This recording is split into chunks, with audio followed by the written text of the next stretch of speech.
سب سے اعلیٰ درجے کا اسلام کیا ہے؟ من سلم المسلمون من لسانہ و یدہ۔ زندگی میں یہ طے کر لو، کوئی کتنا ہی تمہیں دکھ پہنچائے، کوئی کتنا ہی تمہاری بےعزتی کرے، چپ ہو جاؤ، سہ جاؤ۔ مرنے والے کی کیا عزت، کیا ذلت، میں نے تو مر کے دیکھا ہے، اور مجھے یہ حدیث سمجھ میں آئی ہے بڑی اچھی طرح، موتو قبل ان تموتو، کہ مرنے سے پہلے مر جاؤ۔ اس وقت اگر میں مر جاتا تو مجھے کوئی گالیاں دیتا تو مجھے کیا نقصان تھا، اور مجھے کوئی نعرے لگاتا میرے لیے تو میرا کیا نفع تھا۔ تو مرنے سے پہلے مر جاؤ، کوئی تمہیں برا بھلا کہے تو تمہارا کیا نقصان ہے، تمہیں کوئی واہ واہ نعرے لگائے تمہیں کیا نفع ہے۔ اگر اللہ راضی ہے تو مرد آباد اور زندہ باد سے بے نیاز ہو۔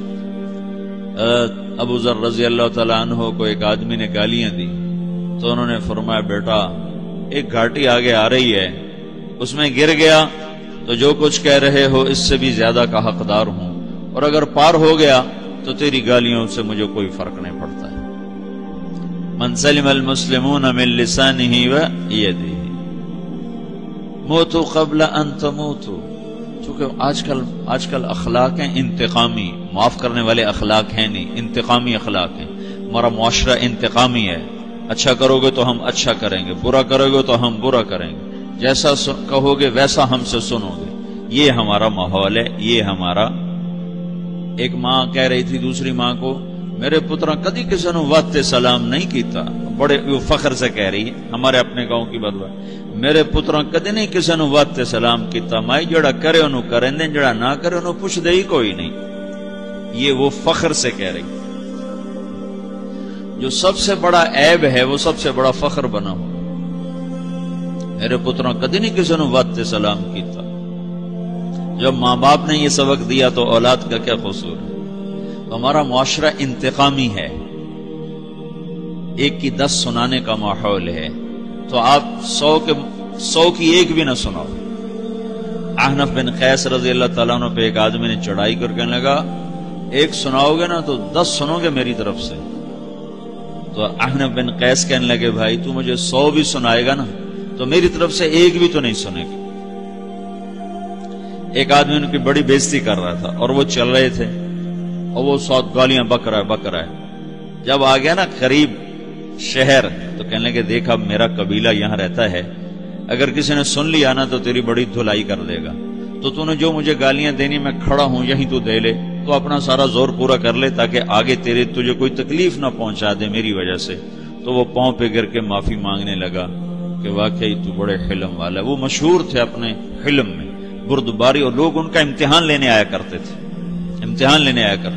کہ بھئی کوئی ہے جو احنف کو غصہ دلا دے، تو لوگ ناکام ہو جاتے تھے، ان کو غصہ نہیں آتا۔ ایسے ایک عرب سردار گزرا معن بن زائدہ، وہ بھی اپنے حلم میں بڑے مشہور تھے۔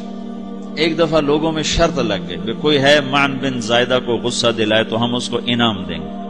تو ایک شاعر نے کہا میں غصہ دلاتا ہوں، تم دیکھنا ایسے سیخ پا ہو جائے گا جیسے جانور۔ تو وہ چلا گیا اس کی مجلس میں، دربار لگا، عرب سردار تھا بہت بڑا، دربار لگا ہوا، تو کہتا السلام علیکم، وعلیکم السلام۔ تو معن بن زائدہ پر ایک دور بڑے فقر کا گزرا تھا، پھر اللہ نے اس کو بہت بڑی سرداری دی، بنو عباس کا بہت بڑا یہ وزیر گورنر تھا۔ تو کہتا اتذکر اذ لحافک جلد شاۃ واذ نعلاک من جلد البعیر، کیوں بھائی تجھے یاد ہے جب تیرا بستر بکری کی کھال تھا اور تیرے جوتے اونٹ کی کھال کے تھے؟ تو کہنے لگا کیوں نہیں یاد، بھلا کوئی ماضی بھی بھولتا ہے؟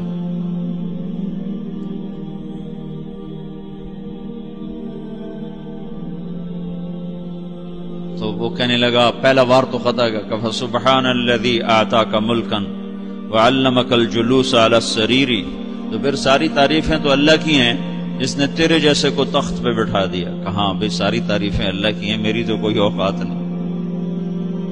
تو کہنے لگا سأرحل عن دیار انت فیہا وان جار الزمان علی الفقیر، جہاں تیرے جیسا حکمران ہو وہاں مجھے رہنا گوارا ہی نہیں ہے، میں یہاں سے چھوڑ کے نکل جاؤں گا چاہے کتنی تکلیف اٹھاؤں۔ بڑے دربار میں یہ ایک گورنر اور وزیر سے بات ہو رہی ہے، تو وہ کہتا ہے اچھا بھائی اگر تو ہمارے پاس رہے گا تو ہم تیرا اکرام کریں گے، اور اگر تو جانا چاہتا ہے تو پھر رافقت کا سلام، تو وہ یہ بار بھی خالی گیا تو پھر کہنے لگا فجد لی یبن ناقصۃ بمال،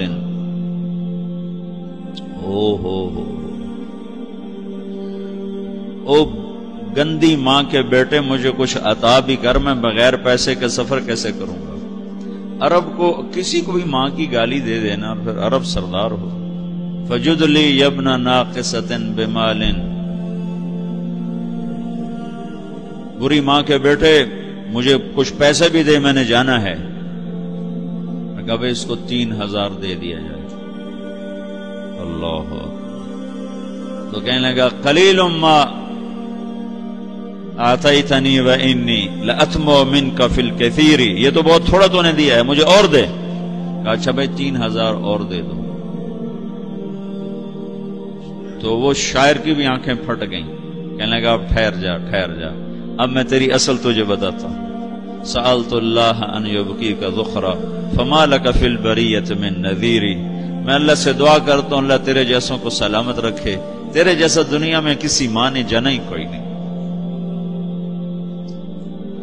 فمنک الجود والافضال حقا وفضل یدیک کالبحر الغزیر، تو ہی سخی ہے، تو ہی کریم ہے، اور سمندر بھی تیری سخاوت کے آگے کچھ نہیں ہے۔ تو نے کہا اچھا بھائی تو نے ہماری برائی کی، ہم نے تمہیں 6000 دیے، اب تو نے ہماری تعریف کی، اب 10,000 اور دے دو اس کو۔ باتیں ہی رہ گئیں، باتیں ہی رہ گئیں۔ کہاں سے لائیں ایسے لوگ؟ ہمارا معاشرہ انتقامی ہے، بدلہ لینے کا ہے، بدلہ لینے کا۔ تو میرے ساتھ کیا میں نے بھی کرنا ہے۔ تو اعلیٰ درجے کا اسلام یہ سکھا رہا نہیں چپ ہو جاؤ، سلام مت بن جاؤ، سلامتی بن جاؤ، سلامتی کی علامت بن جاؤ۔ من سلم المسلمون من لسانہ ویدہ۔ اب وہ سوال کرتا ہے یا رسول اللہ ای الایمان افضل، سب سے اعلیٰ درجے کا ایمان کیا ہے؟ اسلام کیا ہے؟ کلمہ، نماز، روزہ، حج، زکات۔ اعلیٰ درجے کا اسلام کیا ہے؟ من سلم المسلمون من لسانہ ویدہ۔ یہ اخلاق کا ادنا درجہ ہے، ادنا درجہ ہے۔ ادنا درجے پر پہنچ کر آپ اسلام میں اعلیٰ درجے پر آ سکتے ہیں۔ وہ سوال کرتا ہے ایمان کیا ہے؟ تو آپ نے کہا اللہ پر، فرشتوں پر، کتابوں پر، رسولوں پر، موت کے بعد کی زندگی پر، تقدیر پر۔ اب ایک اور سائل سوال کرتا ہے ای الایمان افضل، سب سے اعلیٰ درجے کا ایمان کیا ہے؟ تو آپ نے فرمایا حسن الاخلاق، اچھے اخلاق سب سے اعلیٰ درجے کا ایمان ہے۔ جو آدمی اسلام میں، جو آدمی اخلاق میں، جو مرد عورت اخلاق میں ادنا درجے پر ہوتا ہے وہ اسلام میں اعلیٰ درجے پر پہنچتا ہے۔ اب اگر وہ اخلاق میں اعلیٰ درجے پر آ جائے تو اب یہ کہاں پہنچے گا؟ اب یہ کہاں پہنچے گا؟ میرا نبی کہہ رہا ہے سب سے اعلیٰ درجے کا ایمان ہے حسن اخلاق، حسن اخلاق۔ ابو ہریرہ نے پوچھا یا رسول اللہ وما حسن الاخلاق، یہ بھی ایک اور حدیث ہے، یا رسول اللہ حسن اخلاق کیا چیز ہے؟